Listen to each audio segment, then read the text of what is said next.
தருமபுரி மாவட்டம் அரூர் பகுதியில் உள்ள கொங்கு பல்நோக்கு பயிற்சி ஆலய திறப்பு விழாவில் முன்னாள் அமைச்சர் SP வேலுமணி உரையாற்றி வருகிறார். அந்த காட்சிகளை தற்போது பார்க்கலாம்.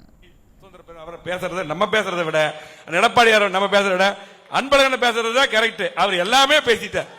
எல்லா சப்ஜெக்டும் பேசிட்டு நம்ம என்ன பேசுறதுன்னு தெரியாத அளவுக்கு நாங்க பின்னாடி வரவங்க இருக்குது. அப்படி இன்னைக்கு பாத்தீங்கன்னா அற்புதமான நிகழ்ச்சியை, ஏன்னா நான் கிட்டத்தட்ட ஒரு 7 ஆண்டுகளாக புரட்சி அம்மாவுடைய பெயரில் IAS அகாடமி நான் நடத்தி வந்து கொண்டிருக்கிறோம்.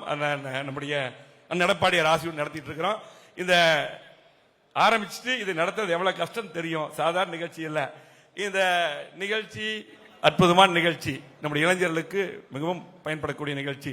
அது மட்டுமல்ல, இந்த நிகழ்ச்சிக்கு எங்களது தலைவர் பொதுச் செயலாளர் எடப்பாடியார் அவர்களை ஏன் கூப்பிடுற சரி அப்படின்னா, இன்றைக்கு இருக்கக்கூடிய சூழ்நிலையில உங்களுக்கு எல்லாம் தெரியும், புரட்சி தலைவி அம்மாவுடைய அரசை புரட்சி தலைவர் MGR என்னென்ன திட்டங்கள் தந்தார்களோ, அம்மா அவர்கள் என்னென்ன திட்டங்கள் தந்தார்களோ, கொண்டு வர நினைத்தார்களோ, அத்தனை திட்டங்களையும் அற்புதமாக தமிழ்நாட்டுக்கு தந்தவர்.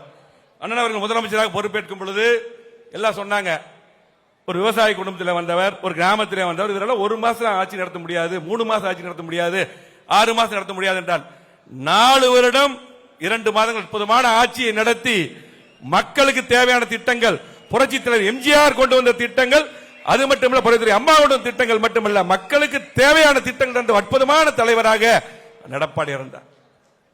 அது மட்டுமல்ல, ஒரு விவசாயி சிறப்பா நாட்டை ஆள முடியும், ஒரு கிராமத்தில் பிறந்தவர் சிறப்பா நாட்டை ஆள முடியும்.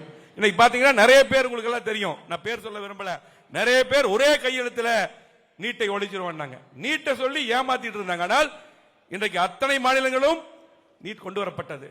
நீட் வரக்கூடாது என்பது எங்களுடைய கொள்கை, புரட்சி அம்மாவுடைய கொள்கை. உச்சநீதிமன்றத்தில் அவரும் வழக்கு நடத்திட்டு இருக்கார். ஆனால் இன்றைக்கு யதார்த்த சூழ்நிலையை புரிந்து கொண்டு 7.5% இடஒதுக்கீடு கொண்டு வந்து அரசு பள்ளியில் படிக்கின்ற மாணவ மாணவிகள் இன்னைக்கு 600க்கும் மேற்பட்டவர் MBBS BDS படிக்கிறாங்க. எடப்பாடியா இருக்காங்க. இன்னைக்கு 16 மருத்துவக் கல்லூரி, யாருக்கு சாதனை ரெக்கார்டு. இன்னைக்கு அன்பழகன் சொன்னாரு 51% இன்னைக்கு உயர்கல்வியில. அதே போல இங்க செங்கோட்டையன் அமர்ந்திருக்கார். இன்னைக்கு பாத்தீங்கன்னா அதிகமான நிதி காலநிதியிலிருந்து மடிக்கணினி வரை இன்றைக்கு கல்விக்காக அம்மா நிதி ஒதுக்குறாங்க. அதே போல அம்மா வழிகளே அதிகமான நிதி ஒதுக்கியவர் எடப்பாடியார் அவர்கள். ஆகவே அவரை வச்சு இந்த நிகழ்ச்சி திறந்தது சால சிறந்தது. அதே போல பாத்தீங்கன்னா இன்றைக்கு இந்த மாவட்டத்தில் இத்தனை திட்டங்கள், நீங்க எல்லாம் யோசனை பண்ணுங்க, இவ்வளவு திட்டங்கள் வந்திருக்குதுன்னா எடப்பாடியார் காரணம். இன்னைக்கு பாத்தீங்கன்னா எங்களுடைய மாவட்டத்தில் 50 ஆண்டுகள் வளர்ச்சி கொடுத்தார். இன்னைக்கு தமிழ்நாடு முழுவதும் மிகப்பெரிய வளர்ச்சி கொடுத்தார். ஒவ்வொரு மாவட்டத்திலும் வளர்ச்சி கொடுத்தார். அது மட்டுமல்ல, எளிமையாக சந்திக்கக்கூடிய ஒரு முதலமைச்சராக, யார் போன சந்திக்கக்கூடிய முதலமைச்சராக எடப்பாடியார் இருந்தார். ஆகவே விவசாய குடும்பத்திலே பிறந்து இன்னைக்கு யாரும் எதிர்பார்க்காமல் என்னென்னமோ கேவலம் பண்ணாங்க, எத்தனையோ ஆர்ப்பாட்டம், 20,000 ஆர்ப்பாட்டங்கள் நடத்தினாங்க. அதையெல்லாம் அமைதியாக சந்திச்சு நம்ம யுவராஜ் சொன்னார், காமராஜருக்கு பின்னால் இன்றைக்கு கல்வியில் மட்டுமல்ல அனைத்து திட்டங்கள், அணையல் போல, செக் டேம் போல, எங்க துறையில் மட்டும் 20,000 செக் டேம் கட்டி வைக்கிறோம்.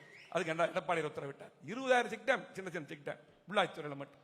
ஆகவே இத்தனை திட்டங்கள் தந்த எடப்பாடியாரை வைத்து அருமையான ஒரு நம்ம இளைஞர்களுக்கெல்லாம் பாத்தீங்கன்னா IAS படிக்கலாம், நிறைய இன்னைக்கு அரசு வேலையில சேரலாம், அந்த மாதிரி வாய்ப்பை கண்டிப்பா உருவாக்குவார். அதே போல ஐயா சந்திரசேகர் அவர்களை பத்தி நிறைய சொன்ன அன்பழகன் சொல்லிதான் எங்களுக்கு நிறைய தெரியும்.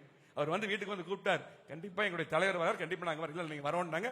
பல நிகழ்ச்சி இருந்தாங்க கூட இங்க இதுக்கு வந்தோம். உண்மையாலுமே இங்க வந்தது ரொம்ப சந்தோஷமா இருந்தது. அதே போல நிறைய இளைஞர்கள் எங்களுடைய தலைவர் எடப்பாடியார் அவர்களை நீங்க கண்டிப்பா எல்லாம் வரவேற்றீங்க. கண்டிப்பாக 2026 முதலமைச்சர் எடப்பாடியார் வருவார். ஒட்டுமொத்த தமிழ்நாட்டு மக்கள் முடிவு பண்ணிட்டாங்க. இன்னும் இதே போல அதிகமான நிகழ்ச்சி நான் பாத்தீங்கன்னா 2014 இருந்து 16 வரை நான் பாத்தீங்கன்னா இந்த IAS கோச்சிங் நடத்தக்கூடிய அந்த துறைக்கும் பாத்தீங்கன்னா விஜிலன்ஸ் எல்லாத்துக்கும் உள்ளாட்சித்துறை கூட அம்மா கொடுத்திருந்தாங்க. 2 வருஷம் நான் வந்து அமைச்சராக இருந்திருக்கிறேன். நிறைய தமிழ்நாடு அரசு IAS கோச்சிங் சென்டர் நிறைய உருவாகி இருக்கும். அதே போல எடப்பாடி வந்த பின்னால் அது அதிகமாக உருவாக்கப்பட்டது. அந்த வழியிலே மீண்டும் எடப்பாடியார் வருவார். நிறைய நம்முடைய மாணவர்கள் இளைஞர்களுக்கு பெரிய வாய்ப்புகளை தருவார் என்று சொல்லி இந்த அற்புதமான நிகழ்ச்சிக்கு எங்களை அழைத்ததுக்கு நன்றி கூறி விடைபெறுகிறேன். நன்றி, வணக்கம்.